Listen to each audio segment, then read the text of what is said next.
My name is Gerald Mauer, and I was 66 years old the evening my daughter-in-law looked across the kitchen table and told me I had never contributed a single thing to the household I had been paying for since before she was married. The kitchen smelled the way it always had in autumn. The old gas range, a faint trace of the cedar, was stacked against the back wall, the low creak of the house settling in the cold.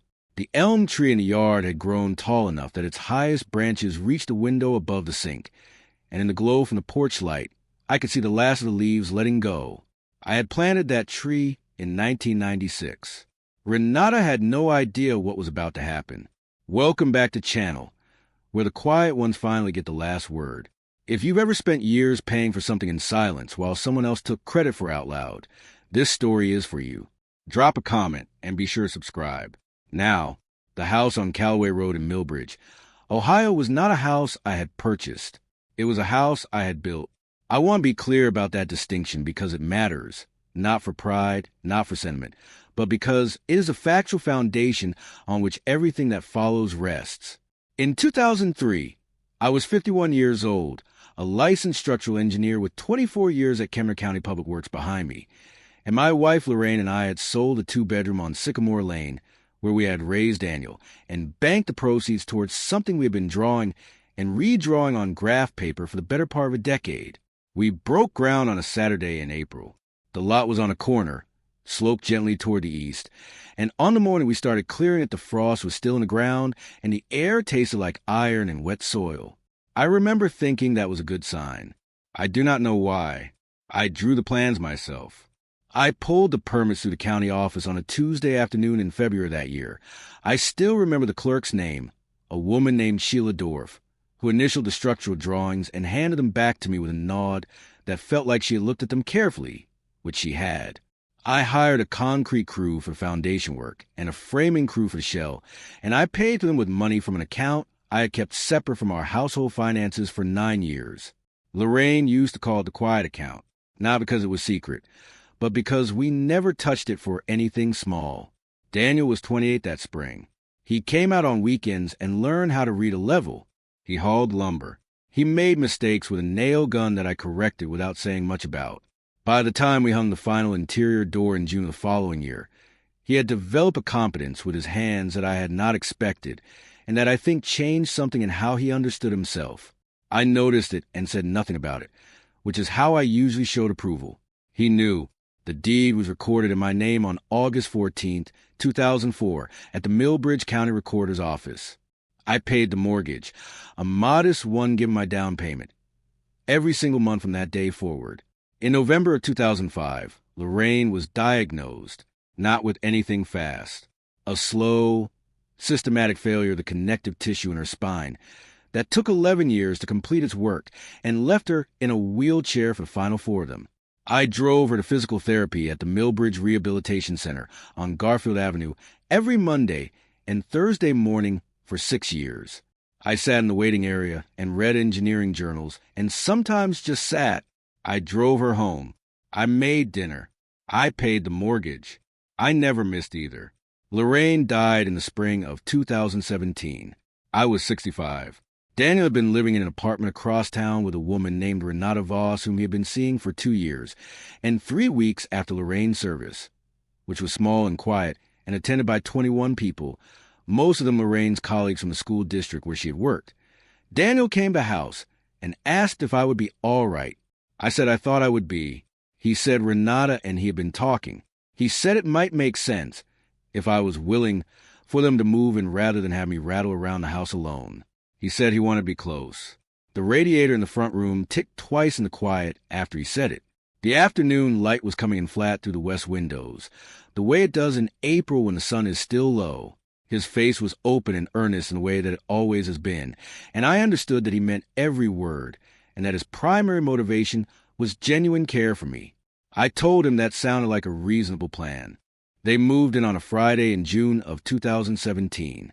I had repainted the guest room the week before, the one at the end of the upstairs hall, with the east-facing window, where I had kept a reading chair since the house was built. I moved my books and my chair and my bedside table to that room. I gave Daniel and Renata the master bedroom, which was larger and which had the attached bathroom. I did not discuss this as a sacrifice. It was not intended as one. It was a practical adjustment. Raymond Chu, CPA at Eastfield Financial Partners on Commerce Street, has been my accountant for 19 years.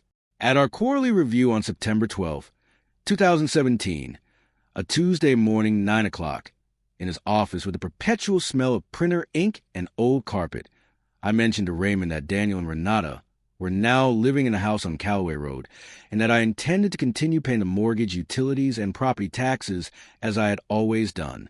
Raymond looked at me over his glasses and asked if I had discussed this arrangement with Daniel.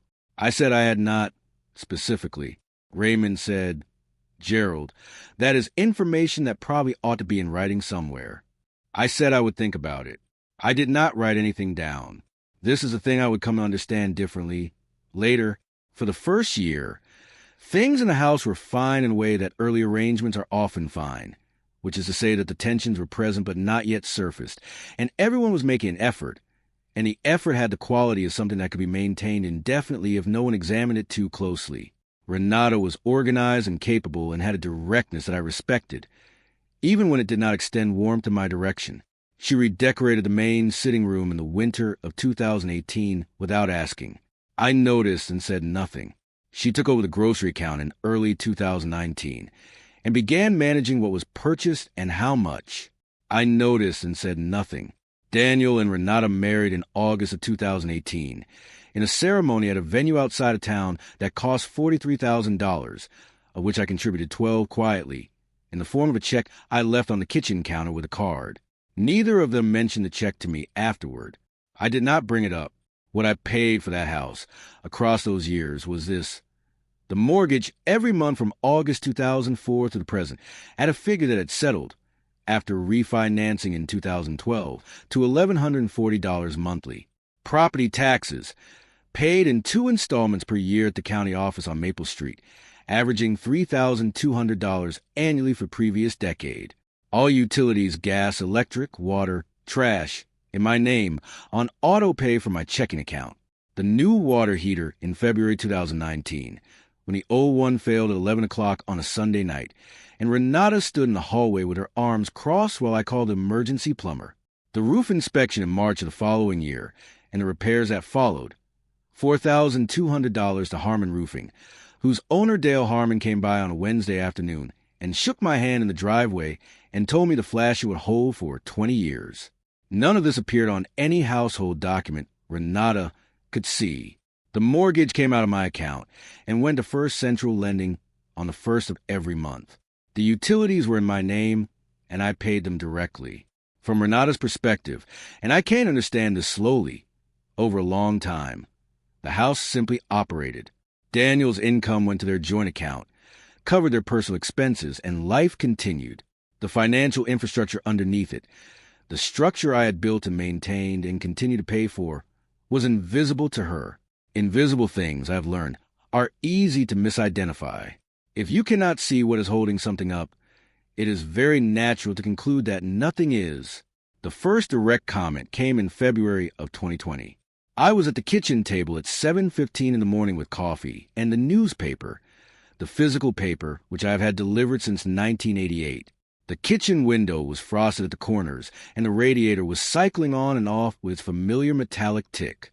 Renata came downstairs in her work clothes and stood at the counter with her back to me while she made her coffee, and then she turned and looked at me and said, in a tone that was measured and conversational, as though she was confirming something she had already decided, "Gerald, do you think it might be time to think about what you're contributing here?" I looked at her. "I'm not trying to be difficult," she said. "I just think it's worth being honest. Daniel and I pay for everything. You've been here 3 years, and I'm not sure what the arrangement is exactly." My throat tightened. I set the paper down. I kept my voice level. "I think the arrangement has worked out reasonably well," I said. "For you," she said, and she took her coffee and left the room. I said nothing. I sat with that for a long moment. Through the frost-edged window, I could see the top of the elm I had planted, its bare branches very still in the cold air. I paid the mortgage that morning from my phone, $1,140. I watched the confirmation number appear on the screen, and I set the phone down on the table. The second exchange happened at dinner, in April that year. Daniel was there. Renata had made pasta, and the table was set the way she preferred, which was formally, with place mats and folded napkins even for weeknight dinners. The room smelled of garlic, and the candle she always kept lit on the sideboard. I had come to the table at 6 o'clock. As expected, Renata said pleasantly, as she served herself, "Gerald, Daniel and I have been talking about doing some updates to the house. New appliances, maybe repaint the living room. We thought we'd put some money toward it this year." I said that sounded nice. "I guess we're just figuring out what's realistic given what comes in," she said. "It would help if everyone was pulling their weight." Daniel looked at his plate. Something in me went very still. "Of course," I said. I did not say anything else. I paid the property tax installment that Thursday, $1,608. I dropped the check at the county office on Maple Street at 9 in the morning and drove back to the house on Callaway Road and made lunch. The comments came more frequently after that, not loudly. Renata was not a loud person. Her method was a kind of reasonable-sounding persistence, the way water finds a path through stone, not by force, but by consistency. She said things in a way that people say things when they have already decided the thing is true and are only waiting for the other person to agree. In June of 2020, she told me at breakfast that she thought it would make more sense if I took my evening meals earlier, around 5. So the kitchen was free when she and Daniel ate together at 7. She framed it as a scheduling convenience. I looked at my son. He was checking something on his phone. I said 5 o'clock worked fine. I ate dinner alone at 5 o'clock every evening for the next 19 months. In September that year, she mentioned, while I was in the living room reading, that she was thinking of using the downstairs guest bath as storage for some items she had ordered for the house. She said it only when I was not in the conversation, the way she had of making announcements that were not questions. I nodded and said that was fine. In November, she asked me to stop using the front sitting room when they had guests over. She said it was just easier to have one clear space. I moved to my room. I sat in my reading chair by the east window and read. I paid the gas bill in November, $212. I paid the electric in December, $189. I paid both again in January.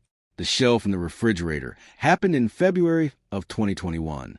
Renata reorganized the kitchen, and my food went to the bottom shelf, one row. She explained it as a space issue. The bathroom cabinet outside my room lost its space to her overflow boxes 2 weeks later. She said it was temporary. My stomach dropped each time, not because the things themselves were large, but because of the direction they were pointing. It was in March of 2021 that she used the word for the first time. I was coming down the stairs at 8:30 in the morning, and Renata was on the phone in the kitchen, and she did not hear me on the stairs, and I heard her say clearly, "He's a bird and Lisa." I know Daniel won't say it, but he is. He doesn't pay for anything. He just sits in that room and reads the newspaper and takes up space. My breath caught. I stood on the stairs and waited. Then I went back up to my room and sat in my chair and looked at the elm in the yard until my hands stopped their trembling. The morning light was coming in clean and white off the snow on the roof, and the bare elm threw thin shadows across the floor. She said again at a dinner with her sister Bet in July of that year, "Gerald doesn't really contribute," she said, as though I was not present. "He never has." I said nothing. I looked at the tablecloth. I kept my face still. Bet said, looking at me, "Do you chip in at all? For groceries or whatever?" "He pays what he pays," Daniel said, without looking up. I understood that Daniel knew something. What I did not know then was how little he understood of what that something was. I paid the mortgage that Friday. I paid the water bill the following Monday. I drove to Raymond Chu's office on Commerce Street at 10 o'clock on a Wednesday morning in August, and I sat across from him in his cluttered office that smelled of paper and old coffee, and I told him what had been happening. Raymond listened without interrupting. Then he opened my file on his computer and turned the screen toward me. "Gerald," he said, "you have paid $43,720 to this house in the last 4 years, not counting what you paid before they moved in." I looked at the number for a long moment. "And they don't know," Raymond said. "They don't know," I said. Raymond leaned back in his chair. "That changes things," he said. "He referred me that afternoon to a property attorney named Caroline Vest at Vest and Morley Legal Services on 4th Street, who specializes in residential property law, and whose name Raymond had given to several clients over the years. I called her office before I left the parking lot. Her assistant scheduled me for following Thursday at 2 in the afternoon. The next dinner conversation happened in October. The kitchen smelled of the soup Renata had made, a vegetable stock she kept simmering on the low burner on Sunday afternoons. The windows had fogged with steam, and the early dark was pressing in from outside. Daniel was at the table. Renata stood at the counter and said, without preamble, "We've been thinking it might make sense to add a lock to the guest room door, Gerald. Just for privacy when we have people over. We'd need the key from your side." I said nothing. "It's our house," she said. "We can decide how the rooms are used." "Of course," I said. My chest went still. I looked at my son. He said, "It's just practical, Dad." I nodded once. I finished my soup. I carried my bowl to the sink and washed it and put away. I went upstairs to my room. I sat in my chair. Through the window, the elm was dark against the evening sky. I had planted that tree the autumn after we moved into this house, 27 years earlier, when Daniel was still in his 20s and Lorraine was still walking without assistance, and the future had the quality of something that could still be shaped. Something in me went quiet in a way it had not been quiet before. Not resigned, just clear.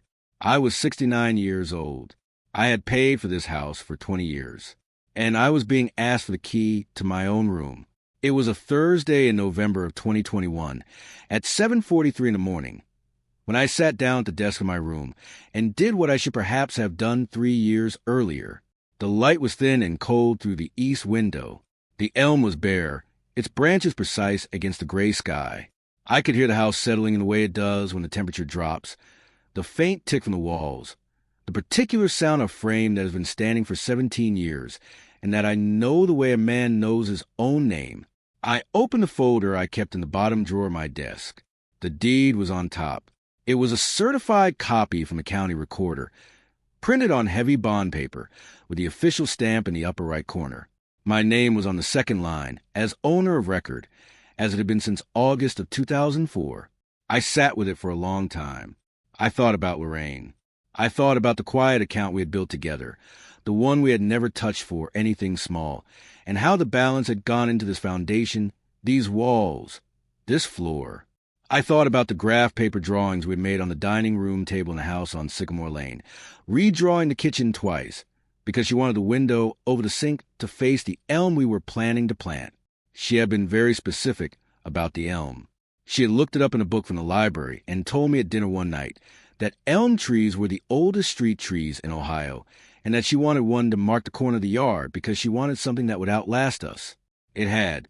It was there in the gray morning, bare and precise, and she was not. I thought about what Renata had said on the phone in March. I thought about the dinner with Bet in July. I thought about the suggestion of a lock on my door, the key surrendered, the single shelf in the refrigerator, the dining alone at 5, the bathroom cabinet taken piece by piece for boxes she had never unpacked. I thought about my son who had said, "It's just practical, Dad," and then looked away. I did not feel wronged in a way I could not understand. I understood it completely. That is the thing about being an engineer. You read structures. You look at what is load-bearing and what is decorative, and you understand what happens when someone removes the wrong thing, what had been built in this house. Over 3 years of quiet, consistent pressure was the assumption that I was not structural, that I was ornamental at best and costly at worst. And once an assumption like that is established and agreed upon by enough people in a room, it becomes the kind of thing that feels true regardless of whether it is. The question I sat with at 7:43 in the morning in November was not whether to act. The question was what kind of man I intended to be about it. I am not, by nature, a man who retaliates. I am a man who builds things. I am a man who reads the load distribution before he touches anything. Because the thing that concerns him is not the satisfaction of the impact, but the accuracy of the correction. I wanted to be accurate. I wanted the correction to correspond exactly to the error, not to exceed it, not to fall short. The error was this. Renata believed she was the primary sustaining force of the household. She believed Daniel's income was what kept the house running. She believed I contributed nothing, and she had communicated this belief consistently and with growing confidence in my presence and outside it for 3 years. The correction was simple. If I had never contributed anything, then nothing would change if I stopped. At 8:15 that morning, I called Raymond Chu at Eastfield Financial Partners. He answered on the second ring. Raymond, I said, I want to understand exactly what I need to do to cancel the automatic mortgage transfer from my account. Raymond was quiet for a moment. Gerald, he said, you understand what happens to the account if the payment stops? Yes, I said. He told me to call First Central Lending and speak with Patricia Hollins, the mortgage specialist who handled my account. He gave me her direct line. Then he said, Gerald, before you do this, have you spoken with Caroline Vest? I had my appointment with Caroline Vest, attorney at law at Vest and Morley Legal Services, the following afternoon at 2 o'clock. I did not cancel it. At 8:44 that morning, I called Patricia Hollins at First Central Lending. Her office number rang twice. She answered in a steady professional tone, and I identified myself and my account. And she pulled up my records, and I told her I wanted to understand what a voluntary cessation of automatic payment would look like procedurally before I made any decisions. She told me. I thanked her. I did not give her any instructions that morning. I put the phone down. I put the deed back in the folder. I put the folder back in the drawer. I got dressed and went downstairs and made a second cup of coffee and stood at the kitchen window and watched the elm until the light changed. The winter of 2021 into 2022 was a period in which Renata's confidence reached its fullest expression. I observed it the way I observe most things, from a slight distance, with attention, without commentary. She had moved to the house in the 3 years prior with a purposefulness that I had recognized as a behavior of someone establishing territory, setting the perimeter, testing what would and would not be pushed back. By January 2022, she had evidently concluded that the answer to what would be pushed back was nothing. Nothing at all. She renovated the kitchen in February. She contracted directly with a company called Summit Interiors on Route 9, and I came home on a Wednesday afternoon to find the backsplash tiles I had selected with Lorraine in 2004 in a pile in the yard, replaced by a pale gray subway tile that looked like it had been chosen from a catalog. The oak cabinet fronts we had picked out together from a mill in Wayne County were stacked beside the tiles. The new fronts were white laminate. I stood in the doorway and looked at the yard. Renata came up behind me and said, I know change can be hard, but it was dated. I said nothing. I went to my room. I sat in my chair. My hands had gone cold. In March, she brought her sister Bet for a visit that was announced as 10 days and extended, without mention to me, to 16. I was asked, on the first evening, if I would mind giving Bet my room for the duration, as she had a bad back and needed a proper bed. I was given the basement pull-out. I was 69 years old. I slept on a folding mattress in the basement of the house I had built for 16 days, while Bet complained loudly at meals about the mattress springs. I said nothing about this to anyone. When I came back upstairs on the 17th morning, my reading chair had been moved to face the wall. I turned it back toward the window without saying anything. Renata, at a dinner in April, told me in front of Daniel that she had looked into senior living facilities near the park. There's a very nice one on Henderson, she said. The Millbridge Gardens. We drove past it, and it looked well kept. Gerald, you probably have your own space and wouldn't have to navigate around us. Daniel looked at his water glass. My stomach dropped. Then it settled. That's kind of you to look into, I said. We just think it might be better for everyone, she said. I said nothing further. I finished my dinner. At 9:15, the following morning, I sat in my car in the parking garage on 4th Street and called Caroline Vest. She answered at 9:21.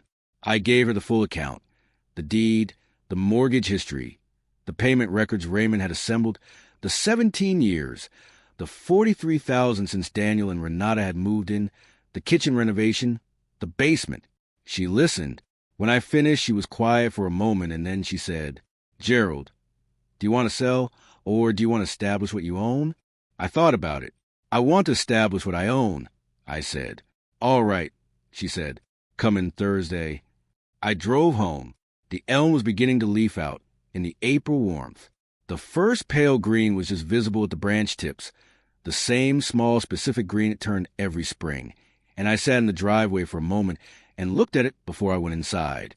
The Thursday appointment was April 14th, 2022, at 2 in the afternoon. Caroline Vest is a small, precise woman with a direct manner and an office that smells of strong coffee and particular dry paper smell of documents that have been handled many times. She had reviewed the records Raymond had sent over, and she had a yellow legal pad with notes already on it when I sat down. "You own the property outright on paper," she said. "The mortgage is in your name. The deed is in your name. What they have is occupancy." "That's correct," I said. "And they're not on the deed?" "Either of them." "No." She made a note. "Has your son ever contributed to the mortgage payment?" "No," I said. She looked up. "Does he know you've been paying it?" I told her about the quarterly check-ins with Raymond, the years of payments, the moment Raymond had turned his screen toward me in August. "Daniel knows I pay something," I said. "I don't think he knows the specifics. I don't think Renata knows at all." Caroline Vest set her pen down. She looked at me with the expression of someone who is calibrating how to say something clearly. "Gerald," she said, "what you have built here is a legal circumstance of considerable clarity. The less clear thing, the thing that matters now, is what you would like done with it." I told her what I had decided. She began drafting the documentation that afternoon. Over the next 6 weeks, while Renata discussed Henderson Sr. living at 2 more dinners and Daniel continued to look at water glasses, I met twice more with Caroline Vest and once with Raymond Chu. Raymond prepared a full accounting of every payment I had made to property since the mortgage originated: principal, interest, taxes, utilities, repair invoices. The total figure, from August 2004 through April 2022, was $216,412. Raymond printed it on 3 pages and signed each one. Caroline prepared what she called an occupancy termination notice, a formal legal document informing the current occupants that the property owner had determined the existing informal occupancy arrangement would be concluded and that all parties should seek independent legal counsel. She also prepared a cease and desist from the unauthorized renovation that had already occurred, supported by before and after documentation. On a Thursday morning in May, I drove to the Millbridge Post Office on Commerce Street and mailed both documents, certified mail with return receipt, to the house on Callaway Road. Then I drove to First Central Lending. Patricia Holland's mortgage specialist met me in a quiet office off the main lobby at 10:58 in the morning. She was professional and careful, and when I told her I intended to pay off the remaining balance of the mortgage that morning, her expression did not change, but she went very still for a moment. "In full," she said. "In full," I said. I had done the calculation with Raymond in March. The payoff amount was $31,940. I had it. I had always had it. I wrote the check at the desk in Patricia Hollands' office, and she processed it and printed the confirmation and handed it across the desk and said quietly that she hoped things went well for me. I thanked her, put the confirmation in my jacket pocket, and drove to my new apartment. I had rented it 3 weeks earlier. 2 rooms, 2nd floor, on the north side of Millbridge, with a window that faced a small courtyard and an oak that was not as old as the elm on Callaway Road, but had some years on it. I had moved my chair, my books, and Lorraine's photograph. I had left everything else. I was in my apartment on the Thursday evening when Daniel called. It was 6:47 in the evening. The apartment was quiet. I was reading. The courtyard oak was visible through the window in the late light, its leaves just filling in a steady pale green. The phone rang and Daniel's name came up on the screen, and I set my book down and answered it. "Dad," he said. His voice had a quality I had not heard in some time, something careful and uncertain in it, the way it had been when he was young and had done something he knew I would find out about. "Daniel," I said. He stopped. There was a letter from a lawyer. I waited. "And another one from a mortgage company," he said. "Dad, what is happening? What does the letter say?" I said. I heard him breathing. I heard Renata in the background, her voice tight. "It says you own the house," he said. It says you've always owned the house. It says you've been paying the mortgage since 2004. That's correct, I said. Silence. Dad. His voice cracked. Why didn't you tell us? I built that house, I said. The deed has been in my name since August of 2004. The mortgage has been in my name. I paid it every month. I paid the taxes. I paid the utilities. I paid for the water heater and the roof and the renovation your wife did to the kitchen in February without asking me. Another silence. We didn't, he started. Renata told me I had never contributed a thing, I said. She told her sister I was a burden. She discussed senior living facilities at the dinner table. The background voice had gone quiet. I am not contesting your right to live there, I said. You are my son, but you are living in my house on my terms, and those terms need to be stated clearly now. Caroline Vest at Vest, and Morley has the paperwork. I'd suggest you call her. I said nothing else. Dad, Daniel said. His voice had gone very low. I'm sorry. I know, I said. I sat with that. Can I come see you? He said. You can call me tomorrow, I said. Give tonight some space. I hung up. I set the phone on the table beside my chair. My hands were steady. Through the window, the oak was still, the courtyard dark now, and somewhere on the street below a car passed and the sound had faded, and the room was quiet. Something in me settled. Not triumphant. Not relieved in the way you expect relief to feel. Just settled. The way a beam settles when the load is properly distributed. The way a foundation sits when the work has been done correctly. I opened my book and found my page. The next morning at 9:15, I received a call from a woman identifying herself as Renata. Her voice was controlled in the way that voices are controlled when a great deal of effort is being put into the controlling of them. She said she wanted to talk. She said she felt there had been a misunderstanding. I said I did not think there had been a misunderstanding. She said she had never intended to make me feel unwelcome. I said that was not the issue. The issue, I said, is that you told me clearly on more than one occasion that I contributed nothing, that your husband paid for everything, that I was a burden. I did not argue with you at the time because I saw no benefit in doing so. But I want to be clear now. None of those statements were accurate. You are living in a house I own and have owned for 18 years. The documentation of that is now in your hands. What you choose to do with that information is your decision. She went quiet.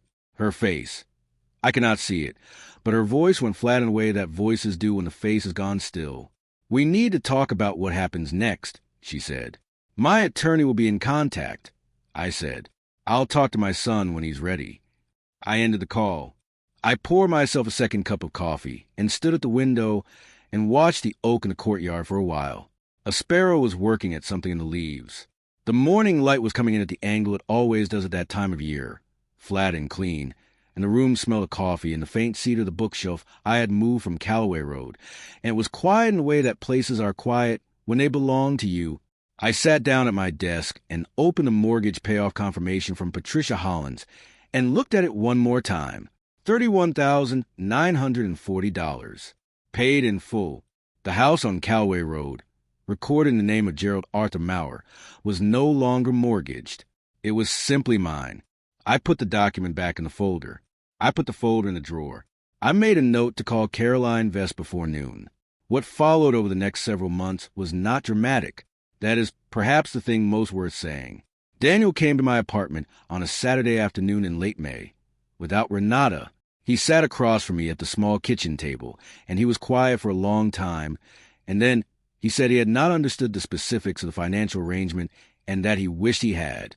He said he should have asked. He said he was sorry for the dinner table conversations and the basement, and the reading chair turned to face the wall. I poured 2 cups of coffee, and we sat with that for a while. I told him I did not need an accounting of every moment. I told him what I needed was for the record to be accurate going forward. He said he understood. His eyes were wet at the corners, and he did not wipe them, and I did not comment on them, which is the kind of thing that passes between a father and a son without being named. Caroline Vest finalized a formal occupancy agreement in June of 2022. Daniel and Renata were listed as tenants at an agreed monthly rate that reflected fair market value for the area. Renata signed it on a Thursday.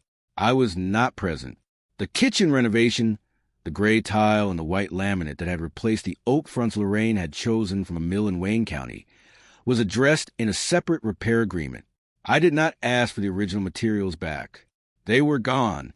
What I asked for was acknowledgement of the unauthorized alteration and a modest adjustment to the occupancy terms. Caroline said that was fair. Renata's attorney said that was fair. Raymond Chu, at our September quarterly review, updated the file. He looked at the numbers and then at me and said, "You know, Gerald, you could have just shown him the deed 3 years ago." I thought about that. "Yes," I said, "I could have." "Why didn't you?" I thought about it some more. "Because it was mine," I said, "and you do not prove a thing is yours by arguing about it. You prove it by having the document." Raymond smiled into his coffee. Gerald Mauer, 70 years old, and living in a 2-room apartment in Millbridge, Ohio, with a courtyard oak that has some years on it, and a reading chair by the window, and a photograph of Lorraine on the bookshelf where I can see her from a chair. The house on Callaway Road is still mine. The elm in the yard is still there. The foundation I poured in the cold spring of 2004 is still exactly where I put it, settling in a way good foundations settle, slowly, invisibly, and with total certainty. I did not build that house to be thanked for it. I built it because Lorraine wanted a window that faced an elm tree. That is the whole difference between love and a structure someone else decided they were entitled to. Some things hold because they were built correctly. That was always the only thing that mattered. If you were in that kitchen the morning Renata told me I had never contributed a thing, and you are wondering whether I should have said something then, drop a comment and tell me what you would have done. I am genuinely curious. Drop a comment, hit subscribe, and I'll see you in the next one. If you like this story, join our community by hitting that like button and subscribing for more real, raw, and family-centered stories. And as always, thank you for being a part of this sphere.